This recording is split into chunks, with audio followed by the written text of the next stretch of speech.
So the ooh, doo, ooh, so is are you the one that here though? That's the arrangement.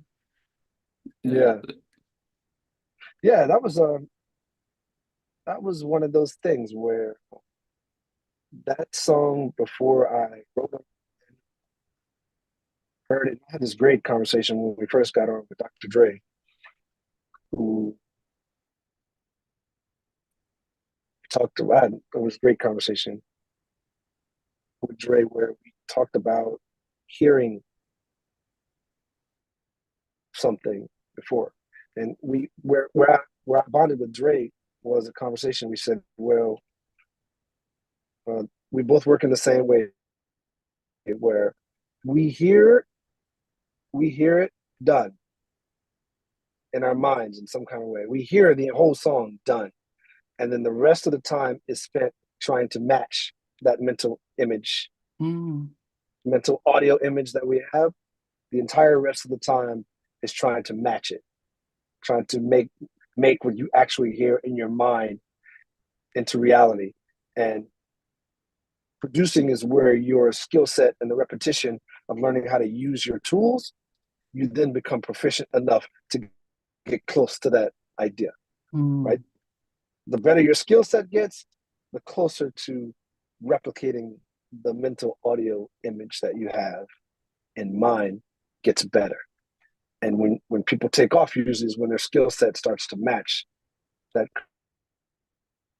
creativity, that that inspiration that they have. And I think that's where it was. I started to, and where I bonded with Dre is like, okay, I can hear that. Now let's try to make it. Now the beautiful thing about, and I think once you start getting to mastery and getting 10,000 hours, is that it gets to a point where what you start making mechanically becomes better than what you had in mind and starts to take twists. And filmmakers talk about it a lot too, where you had this idea of what you were going to shoot and you had it all locked down and details ironed out. And then you get there and inspiration happens in a moment and it takes you a different direction. Mm. It, it, it doesn't mean you don't plan. And it's something I learned from the guys I eventually went to work with in Sweden, some of the great songwriters today, guys that I've had the pleasure of working with. Um, Salvin Kotecha, I don't know if you're familiar with him, Rami Yakub, these guys like Britney Spears, The Weeknd, they're Max Martin's partners. And I have a few hits, these guys have hundreds of hit records, and they just lay low key and no one knows who they are. But when you look at their discography, they are, they're to me the most prolific, greatest songwriters of all time. Mm. And when I got with those guys and sort of realized that we were kind of all working the same way, it just it became full circle. I sort of went off. I went off on a tangent there. Um, but I think the answer to the question was yes. It started out as the acapella song, and that took us to where we got.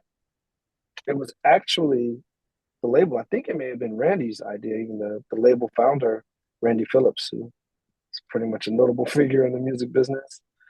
Um, Randy had the idea. Well, I should just mention for those if people who don't know, Randy went on to run AEG Live and was Michael Jackson's manager when he died, and produced the movie This Is It. And Yeah, yeah, yeah, yeah, yeah, yeah. he's probably if not in the top three of uh, largest live music Yeah, executives in the world. yeah, yeah. Yeah. But at any rate, I think it was Randy's idea to make a music version. And we took it back to the studio where we went and basically threw it together in an afternoon and just Wow. kind of looked for something. And I'm going to go on record because I've never been given credit for this. I'm gonna give myself a little credit. I am the first producer that I know about, and if some of the other guys, producers out there, correct me if I'm wrong, I'm the first producer on R&B that I know tuned 808s using the 808 as a bass drum in a record.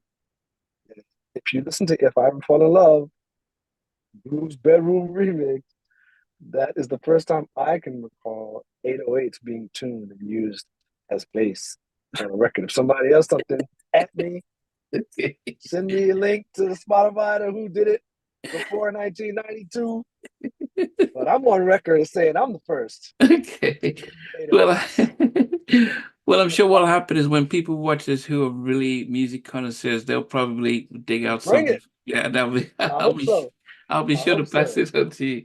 Yeah. The I think quickly the sound is not as good with the speakers as it was before. I don't know if With these, um why did you guys choose to go down gas with Gasoline Alley MCA instead of directly with MCA? Because if you've got a hot song, you should be able to pick anyone and make sure the terms are favorable. Right. Excellent question. And it speaks to a larger, um, call it issue or just fact about how the music business works. Uh, Hopefully, this leads to me having opportunities to have a lot more you know uh, opportunities to talk about the music business because there is just this flood and it enrages me on the internet of people just the music business is like sports where Mm, like man, everyone's an authority and everybody feels like they know everything about the inner workings of how a sport works and how the music business works, but 99% of the opinions I see espoused about the music business are wrong. People that have never been in a boardroom, never been had a record deal, signed to a major, had a production deal, label deal. Like you can tell because the way they are framing the argument makes no sense and is completely the opposite of how the music business works. So thank you for letting me get that off my chest. Now, the reason the reason we went with Gasoline Alley, and the reason it's a great question is because it speaks to a large issue of why people sign to major record labels in the first place, especially in this environment, right? mm, Uh, so here's how I describe it: for an artist to break, especially a break big, where mm, it's not just like small success, but I'm talking like where you are what they call a priority at the label. yeah. Talking Taylor Swift, Kendrick Drake, Mm, the Weekend, Ariana Grande, like people who, when their project coming out, it's all hands on deck. I don't know what yeah. it's never said. It might not be said out loud, but it probably is said out loud in some places. Stop what you're doing. Mm, We're gearing up for Taylor. Because of the big picture, right? yeah. This is the music business. These are corporate entities.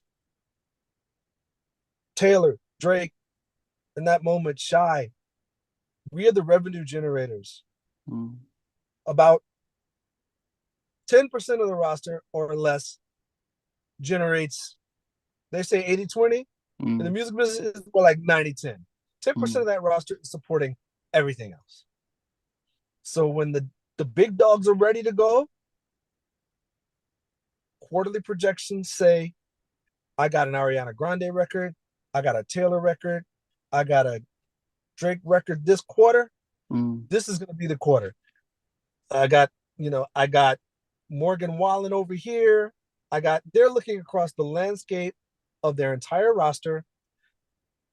They've run the numbers. They're expecting to do this, and they are making projections based upon those numbers, mm. and markets are moving based on that. People have no idea how big the picture is when it comes to their favorite artists getting ready to do music. So I say all that to say, when these benchmark projects are being prepared, the artist and their team, they don't have to just win the fan base. They have to go win the war inside Mm, that takes place in order to get everyone excited and ramped up because there are a lot of moving parts to launching a record like that.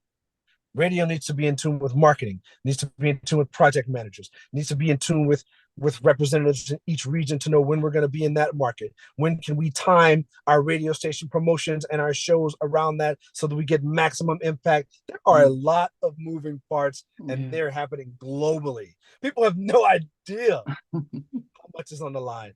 And the people who are working these projects, their careers are on the line too, in terms of the performance of how these things do. So just imagine what kind of attention and what kind of politics and things are moving. And, you know, some artists are trying to drop at the same time. So there's a vying for attention and resources. And so, look, the relationship that happens inside is just as important and is going to be shaped. What happens outside on your drop, all of that's going to be shaped by the level of enthusiasm and organization that takes place before anybody hears your first single. Hey guys, thanks for watching. Thanks for being a part of Halftime Chat. Please remember to subscribe, share, and comment. But most importantly, why don't you become a member of Halftime Chat? We've got amazing videos, amazing perks, and being able to support the channel. But anyway, thanks for watching. Take care. I never participated in that category. And somewhere in between us for even loving us, on which I did miss you with What was it like growing up? She's still making an impact on 4 houses down. I have a couple of pieces. trying to get this one and that one. That works for you, but just for me, No, okay, you're okay. They don't understand what Jonas' voice meant in all spirits. Play it. And all these guys, they all work together. I mean, I love all different genres.